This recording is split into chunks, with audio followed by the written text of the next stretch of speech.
45-year-old husband and devoted dad finds himself in a new city, creating new friendships and embracing a new life. Yet, in a sudden twist, his life takes an unexpected turn as deceitful and conniving individuals are revealed. What happened to John Stanley? What happens when love becomes fatal? This is the Fatal Attraction Podcast with The Devil Within.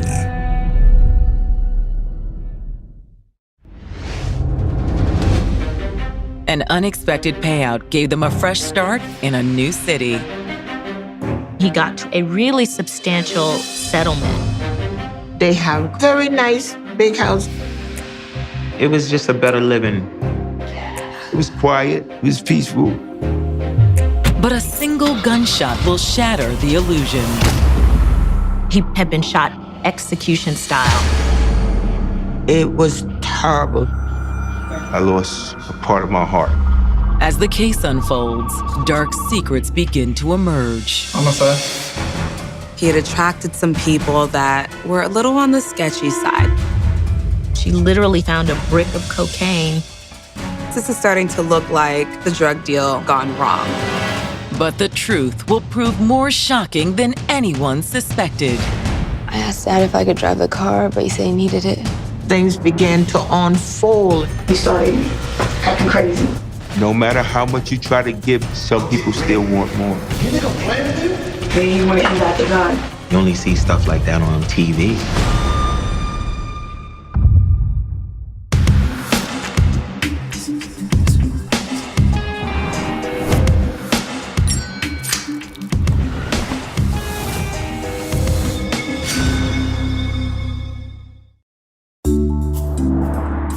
December 26, 2008. It's the day after Christmas in College Park, Georgia, and the skies are buzzing above this suburb south of Atlanta. College Park is probably best well known here in the metro Atlanta area because it houses our airport, our very large, international, busiest airport in America, as we like to say.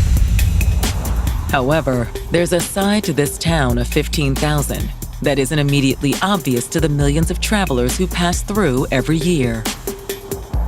In the residential areas surrounding the airport, property values were low and crime was high, and the police were constantly responding to 911 calls.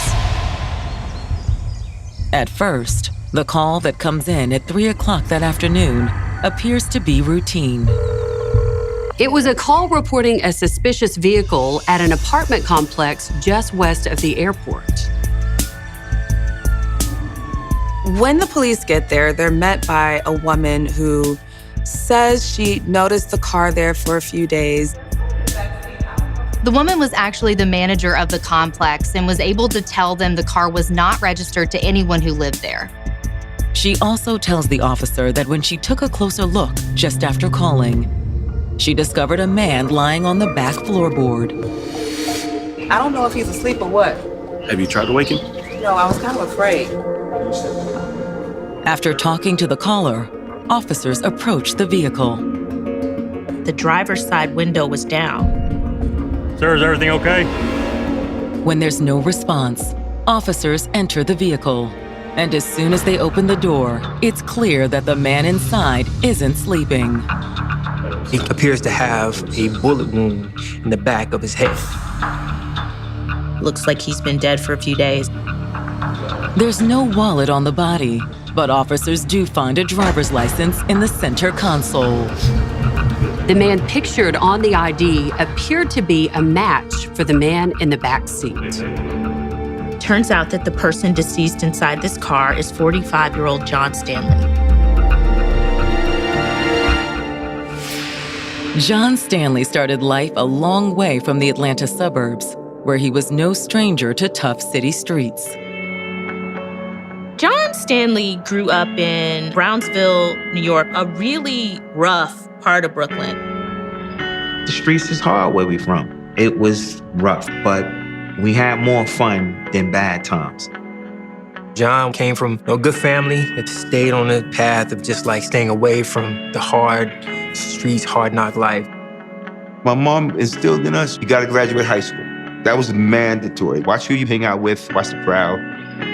We did the best we can to raise our family respectful to others and work for what they want. John took his mother's example to heart. Growing up, John always had a job. He took the work ethics to another level and had a great time doing it. His ambition served him well behind the wheel, working as a truck driver. He started driving the small trucks, and then eventually he learned to drive all them vehicles. Big dirt dump trucks, freight trucks, 53-footers. He accomplished what he wanted to do. John's determination extended beyond his career.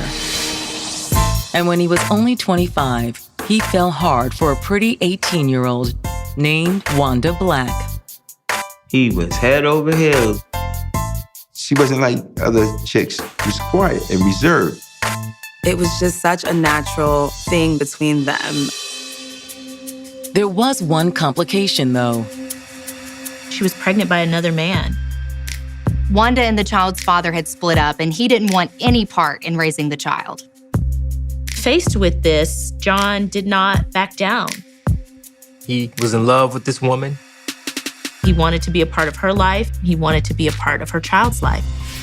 In the years that followed, John and Wanda had 3 more children together.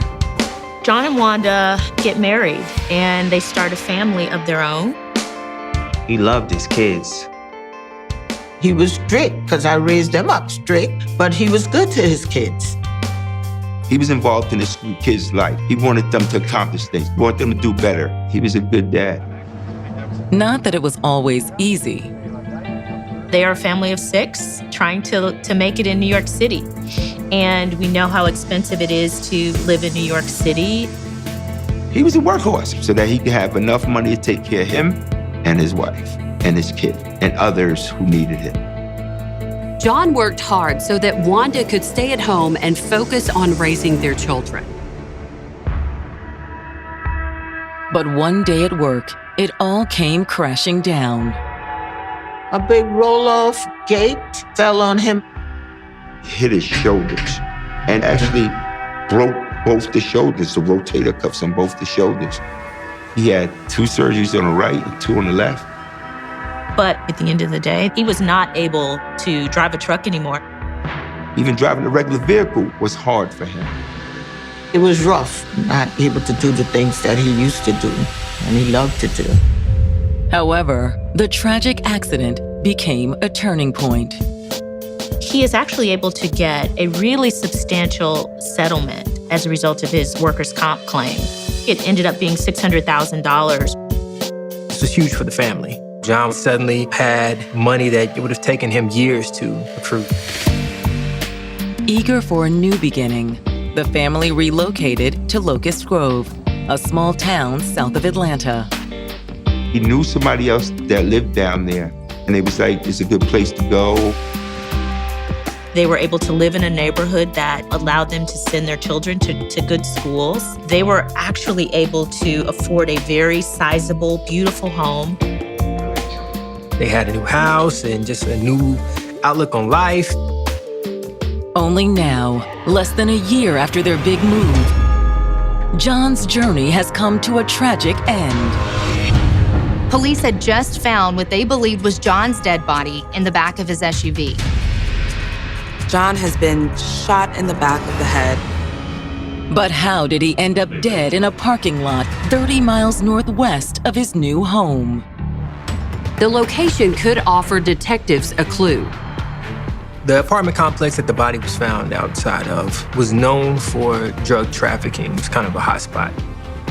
For police, this is starting to look like this is a drug deal that has gone wrong. Based on evidence, detectives continue to come up empty. What happened to John Stanley? Stay tuned for more as secrets are revealed on the Fatal Attraction podcast.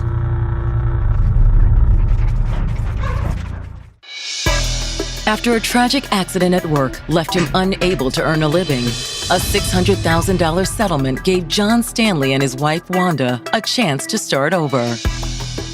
The family decided to move from Brooklyn to Atlanta after this settlement. It was a very nice big house in a gated community. Very nice area. He tried to live the white picket fence, the American dream. But now, John's dream has turned into a nightmare. Police found him dead in his truck. They're also able to see that this person looks like they've suffered a gunshot wound to the head. When homicide detectives arrive on the scene, they find evidence suggesting that John died inside the SUV.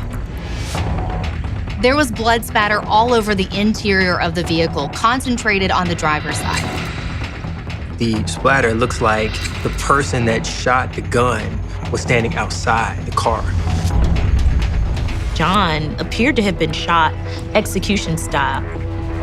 In the back seat of the SUV, they find a single shell casing of a .45 caliber gun. At first glance, robbery appears to be a possibility. His pant pockets were turned inside out.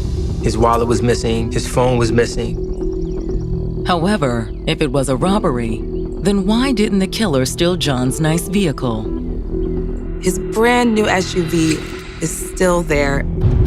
If someone was robbing him, they would take the obvious, most valuable thing. Maybe the killer tried to stage a robbery to cover up the real motive for the murder. The evidence and the location of the crime scene make detectives consider another possible motive. He's in this apartment complex that's kind of known for drug activity.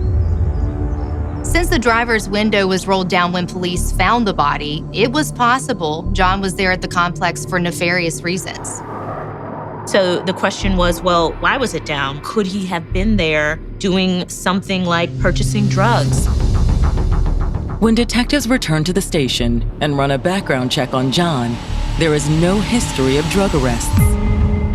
But it does turn up something else. They don't see anything as far as a record goes, but they do see that his wife reported him missing a week earlier. Wanda Stanley had actually gone to the Henry County Police Department and filed a formal missing persons report. Upon learning that John had been reported missing, detectives make the 30-minute drive down to Henry County to the Stanley's home. They do approach Wanda. They inform her of the fact that her husband has been found deceased. Oh my God. She's immediately distraught. I just knew something wasn't right when he didn't make it back home. She had placed the missing report, and she had been kind of just waiting. It's just bad and painful still that you think about it. And it just hurt. Do you know where John was going when he disappeared? He was going up to Atlanta to a place downtown. Wanda tells police that the night before John left, his plans were just to go out to the club and just kind of have a night, and he'd be back. Any idea why he ended up in College Park? No, not really. The police ask Wanda if John was into drugs, and she says not to her knowledge. It's just not something he was into. Wanda does share with detectives that John had been sort of acting strange. It seemed like ever since we moved here, he's been different. He had been emotionally distant from her. He'd been more secretive. He had kind of developed a habit of just going out, not really telling her much about what he was doing. Do you think he might be seeing someone? I don't know. While Wanda isn't sure whether there was another woman in her husband's life, she does mention some new friends. I don't know about these new guys he's been hanging around with. Wanda says ever since they got to Georgia that her husband made some new friends, some people that were a little on the sketchy side. She doesn't even know their names. She just knows the nicknames of Cash, Wayne, and G. And she just never really got a good vibe from them. Something about him that just, really rubbed her the wrong way. What do you mean? Well, John, he got a big settlement from work right before we moved down here. They always are in need of money. They always had a sob story about needing help with something, and that John was always sort of bailing them out of one thing or another. Wanda describes John as very generous. If a friend needed something, he'd give, but he never asked. See, he never asked nobody else for anything. but he was a giver to a fault. She said these guys just took advantage of his goodwill. But now detectives wonder, could John's generosity have something to do with his death? Maybe John was too trusting and these three guys just were involved in John's murder. Perhaps they asked him for money and he refused. Sometimes you just give too much and people expect that from you. It was starting to look like this whole thing could have been fueled by greed.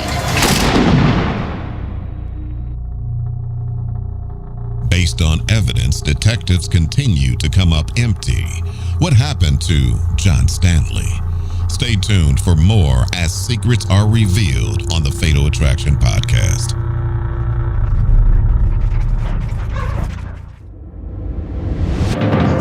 Wanda Stanley has just told detectives that in the weeks leading up to his murder, her husband John had been hanging around with 3 men who made her uneasy.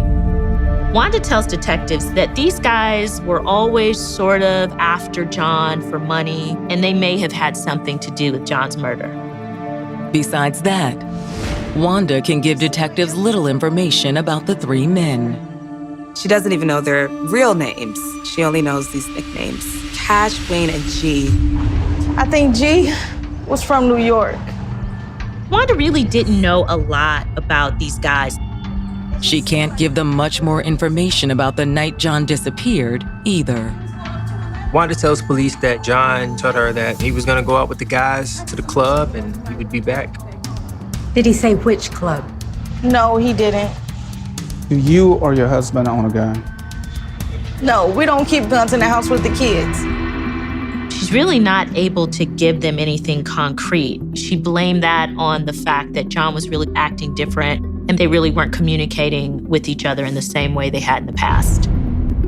All Wanda was really able to do was to guess where John was heading the night he disappeared. Wherever he'd gone, John wasn't home the next morning.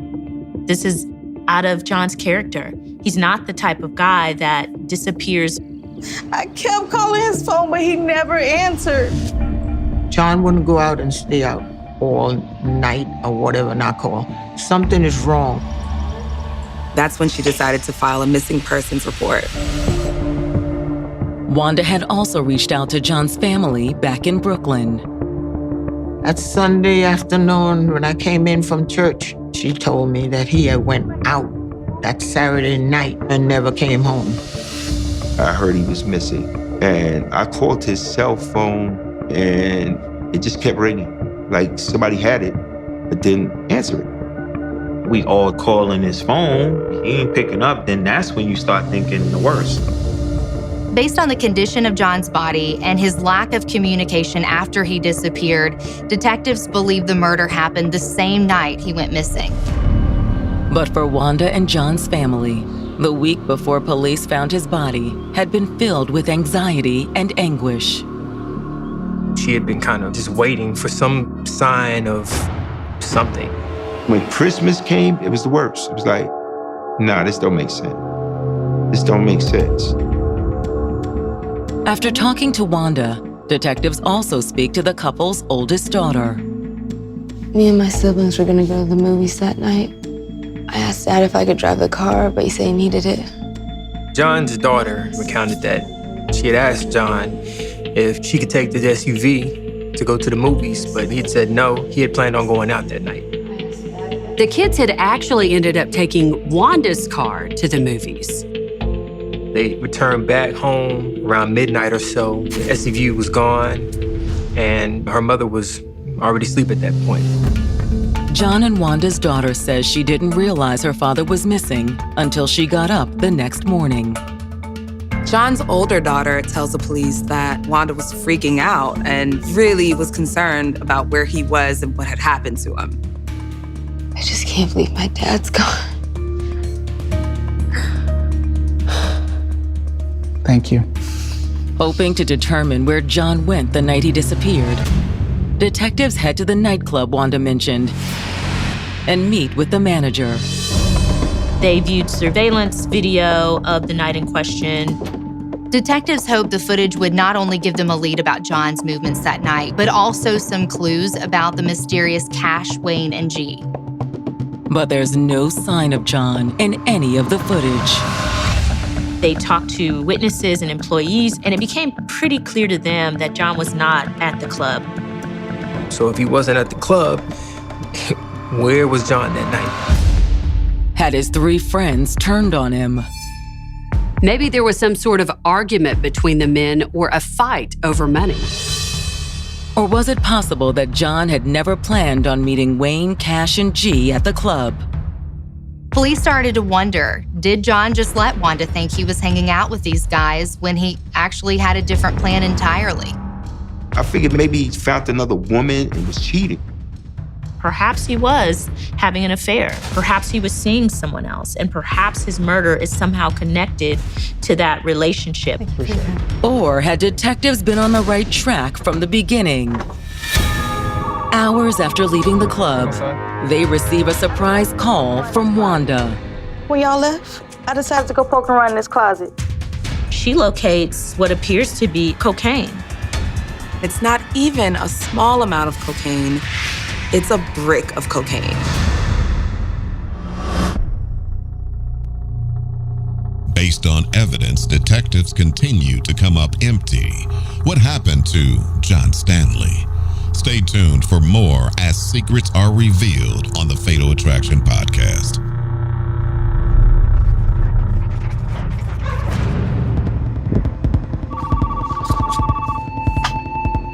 Homicide.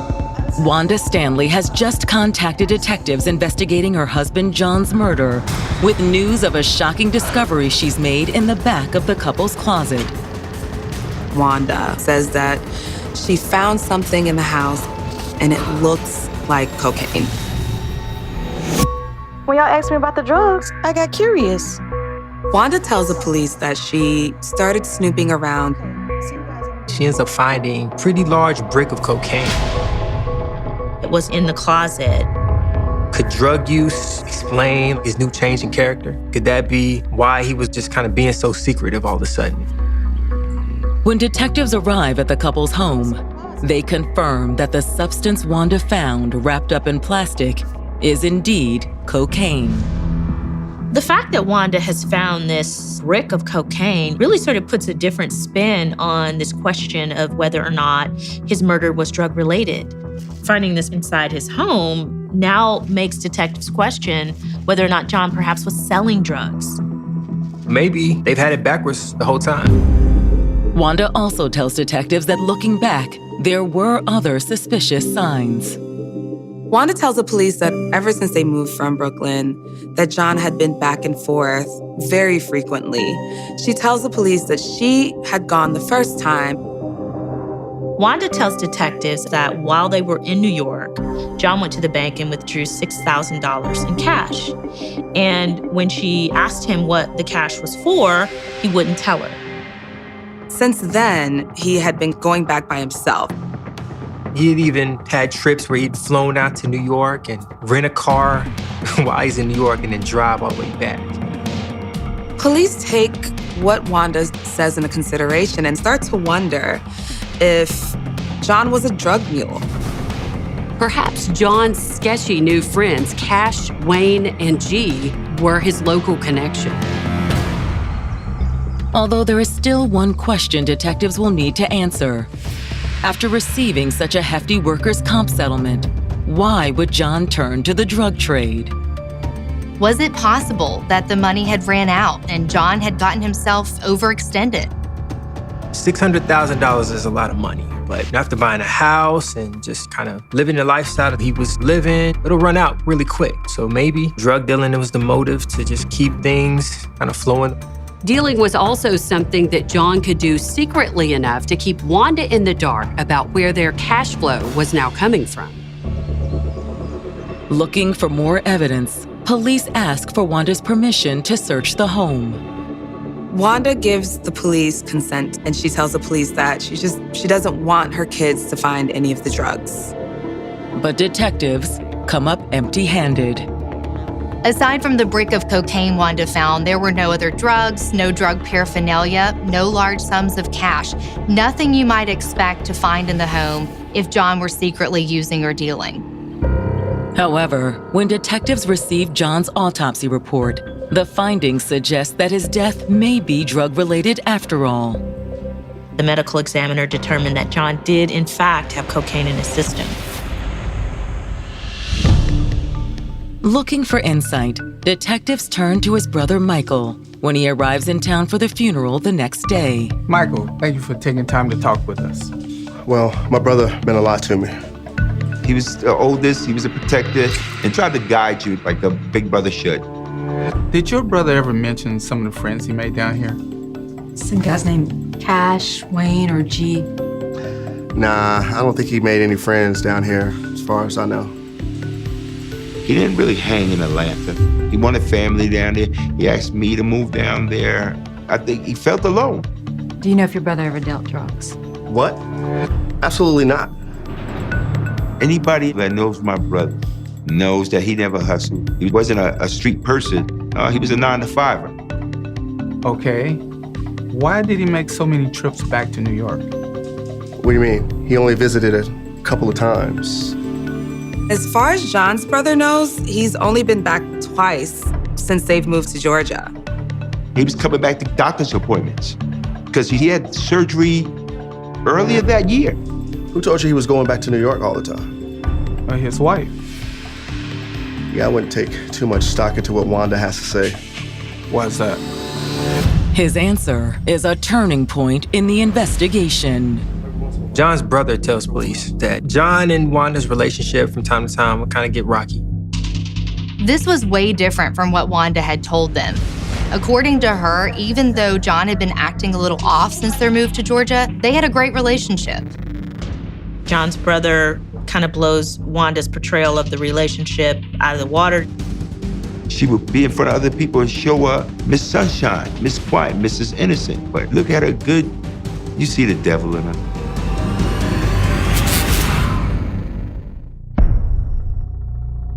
Based on evidence, detectives continue to come up empty.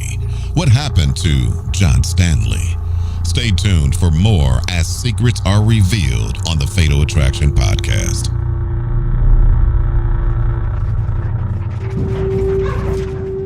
Detectives investigating the murder of John Stanley have just learned from his brother that the 45-year-old's marriage wasn't what his widow Wanda had made it appear. They had had an ongoing back and forth, tumultuous, at times borderline toxic relationship with each other. In his interview, Michael tells detectives that his brother did everything he could to make Wanda happy. Whatever she wanted, he broke his butt to work and get it for her. But despite all John's efforts, his brother says Wanda was never satisfied. She would pick at him, say things to him to belittle him. Well, every once in a while, she would just kick him out and tell him not to come back. While John was out of the house, she would sort of be living her best life, living off of his money. According to John's brother, Wanda would always patch things up whenever the money started to run out. She would put him out October, bring him back December, just before Christmas to get gifts for her and her kids. Put him out March. He'd fully come back May so he could buy a perfect gift for Mother's Day.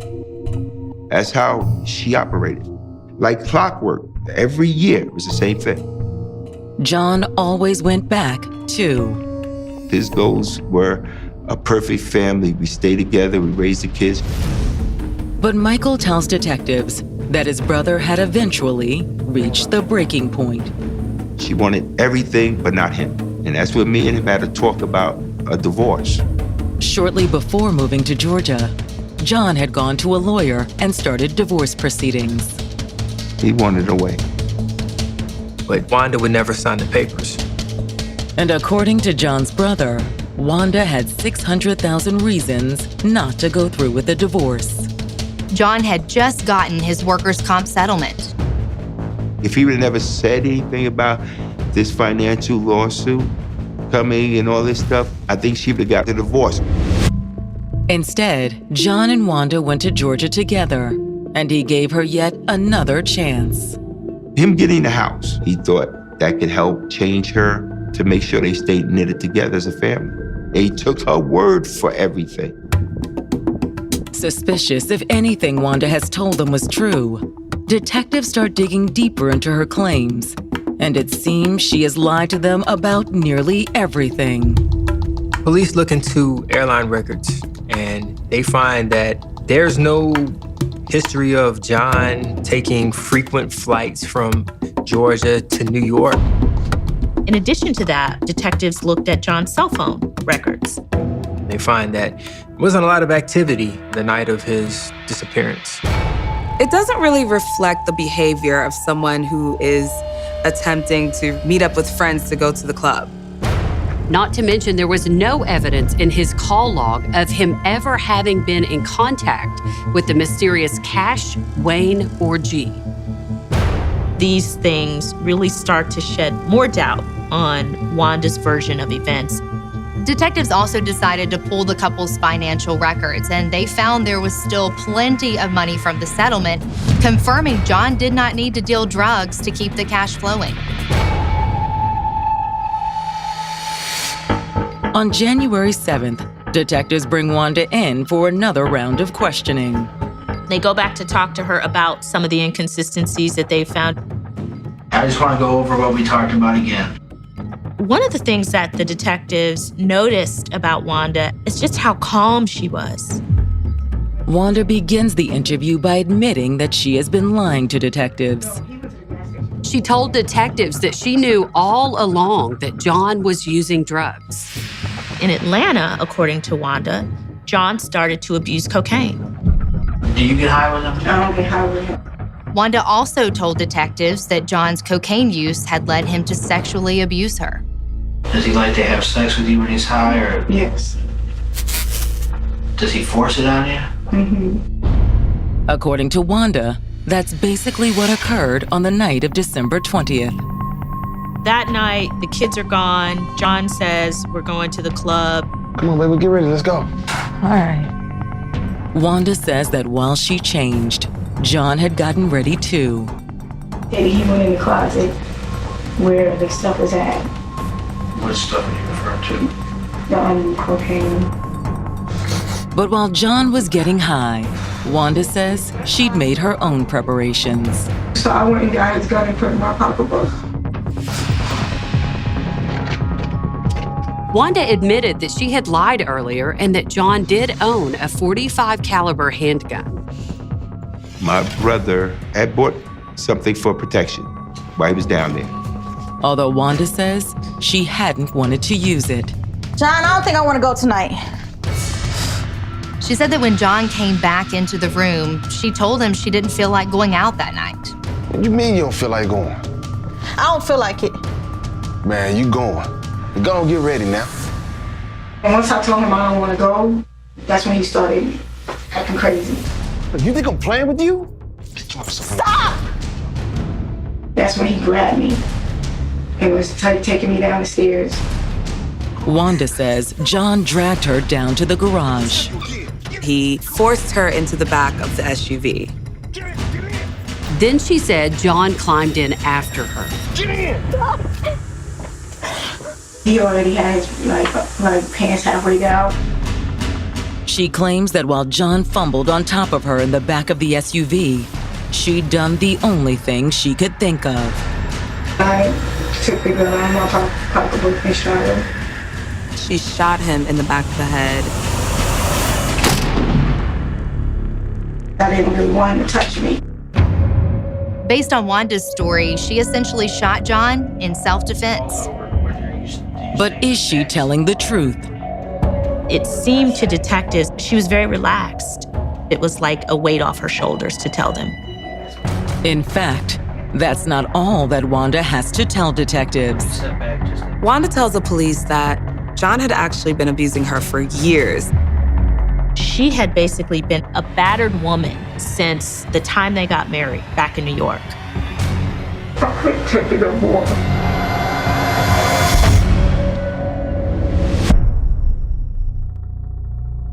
based on evidence, detectives continue to come up empty.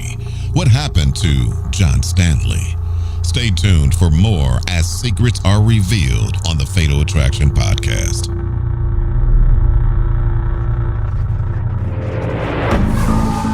Questioned by detectives investigating her husband John's death, Wanda Stanley has admitted to shooting him on the night of December 20th, 2008. And then that's when I went over like that. She just drops the bomb on them that she killed John. Wanda insisted that it was self-defense, that she only shot John because he was about to rape her. Wanda tells police that she had been abused for years. He would always threaten me. Did you ever take it serious? He was gonna hurt you? Yes. She said he would be abusive to her. She would call the police. They would make up. She would take him back. And then this cycle would just continue. Has he ever tried to kill you? In New York, he put a gun to my head with the pillow in our bedroom. But on the night John died, it was Wanda who'd had the gun. She says that he had kind of gone to snort some cocaine, and at that point, she had just had enough. So she went and got his gun, and she put it in her purse. According to Wanda, when he tried to force himself on her in their SUV a bit later, she was able to get the gun out, put it to his head, and pull the trigger. How far away from his head do you think you were? Like, probably, this is him, like, right here. An inch, maybe 2 inches away? Mm-hmm. Wanda tells police that once John was dead, she drove the body to College Park and staged the scene to look like a robbery. Why did you pick that place? Because I know that area is close to the airport, and I could have got a cab from over there, from the airport. All that remained was to play the panicked spouse the next morning and report her husband missing. Did you tell anybody what you've done? I didn't tell anybody. Did you tell Nobody your knows. sisters, anybody? Nobody knows. But is Wanda being completely honest? Based on the forensic evidence, detectives have their doubts. Wanda tells police that when she shot John, she was inside the car. But evidence showed that the person that shot John would have had to been outside of the car. The blood evidence inside the SUV also showed that John was likely in the driver's seat, not in the back seat, as Wanda had claimed. They believe after shooting John, the killer had dragged his body to the backseat floorboard. So all of the physical evidence at the scene presented a big problem for Wanda's claim that John was trying to rape her and that she shot in self-defense. If a person is outside of a car, when their attacker is inside of a car, it means that the threat really isn't imminent. You shouldn't otherwise be in a situation where you have to use deadly force to protect yourself. After taking her statement, detectives place Wanda under arrest for murder, much to her surprise. She's thinking that her story of abuse would exonerate her from the actual act of the murder. John's family welcomes the news of Wanda's arrest, but are appalled by her claims of abuse. It was terrible. She made him the worst person in the world. It was sad because I knew it wasn't true. She's a liar. That's what she is. She don't do nothing but lie. When Wanda goes on trial, prosecutors argue that in addition to being a liar, she's also a cold-blooded killer. They are really painting her as a person who intended to kill John. Wanda was looking to really capitalize on the money that John had. Instead of divorcing him, where she'd have to split his money, she wanted him dead. And instead of telling the truth about what she did and accepting responsibility, she is attempting to tarnish the character of John in the eyes of the public and his family. Instead of John's victim, prosecutors argue that Wanda was her husband's assassin. Hey, babe, you coming tonight? Give me a minute. All right, I'll be in the car.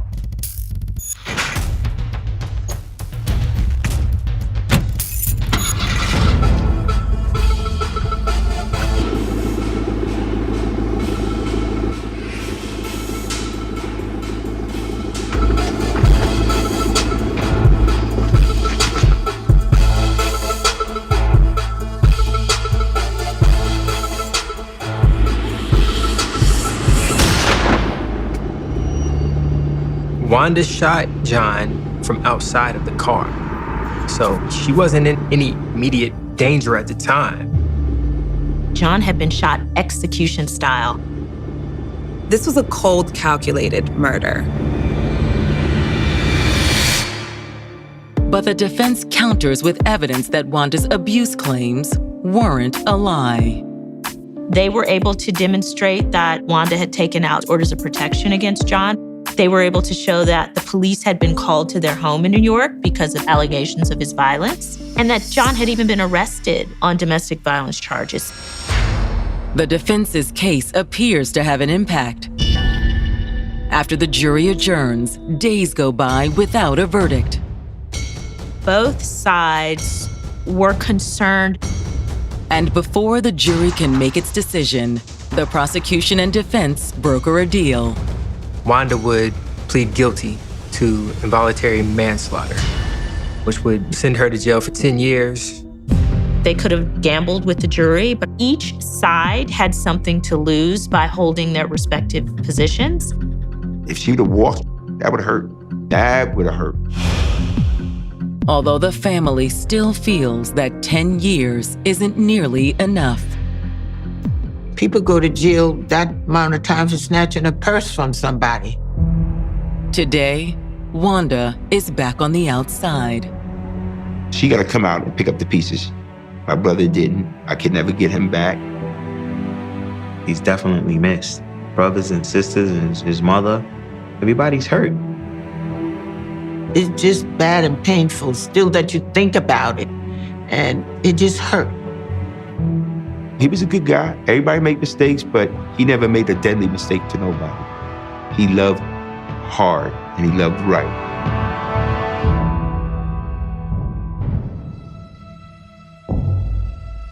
The loss of a beloved father is always difficult, especially in the case of a shocking murder. John Stanley will be forever remembered and cherished by his family. Coming up on the next episode of the Fatal Attraction Podcast.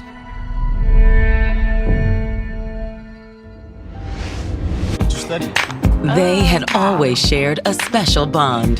They had known each other for so long. She told him everything. So when tragedy strikes, could he hold the key to the mystery? Oh, Lord. He was the last one to see her alive. An accidental and horrifying discovery leads detectives through a roller coaster of secrets, lies, and a possible love triangle. What happened to 20-year-old Khalil McCoy? Tune in to the next episode of the Fatal Attraction Podcast. We will see you in